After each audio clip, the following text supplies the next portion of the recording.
સર્જિત સંસાધન। તો આ TLM દ્વારા બાળકો જે છે કુદરતી અને માનવ સર્જિત સંસાધનને અલગ અલગ વિભાગમાં વર્ગીકૃત કરી શકે। કૃપાબેન આપણને વનસ્પતિ કયા વિભાગમાં વર્ગીકૃત થશે એ કહે છે। વનસ્પતિ એ કુદરતી સંસાધન છે। સરસ। ત્યાર પછી સિયકભાઈ આપણને નદીનું ઉદાહરણ સમજાવશે। નદી એ કુદરતી સંસાધન છે। મિતિશાબેન આપણને સ્માર્ટ બોર્ડ કહે છે। સ્માર્ટ બોર્ડ એ માનવ સર્જિત સંસાધન છે। ત્યારબાદ રાજવીરભાઈ આપણને પ્લાન એ માનવ સર્જિત સંસાધન છે। સરસ। ત્યારબાદ ગ્રંથભાઈ આપણને પર્વત વિશે કહે છે। પર્વત એ કુદરતી સંસાધન ત્યારબાદ આપણને ચેક ડેમ વિશે કહે છે। ચેક ડેમ એ માનવ સર્જિત સંસાધન છે। સરસ। એ કયા વિભાગમાં આવશે એનું ઉદાહરણ આપશે। માનવ તે કુદરતી સંસાધન છે। સરસ। ત્યારબાદ હેમાલીબેન આપણને કારખાનો એક સંસાધનનો કયો પ્રકાર છે એમાં વર્ગીકૃત કરી બતાવશે। કારખાનો એ માનવ સર્જિત મિતિશાબેન આપણને વૃક્ષ કયા વિભાગમાં વર્ગીકૃત થાય છે એ કહે છે। વૃક્ષ એ કુદરતી સંસાધનમાં વર્ગીકૃત થશે।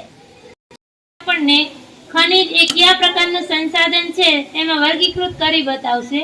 ખનિજ એ કુદરતી સંસાધન છે।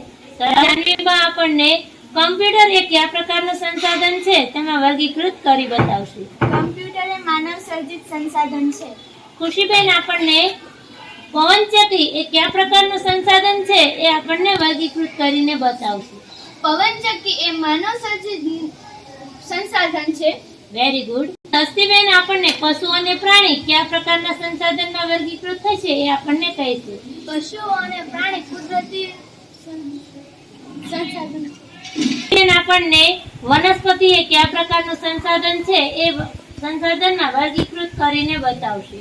વનસ્પતિ એ કુદરતી સંસાધન છે।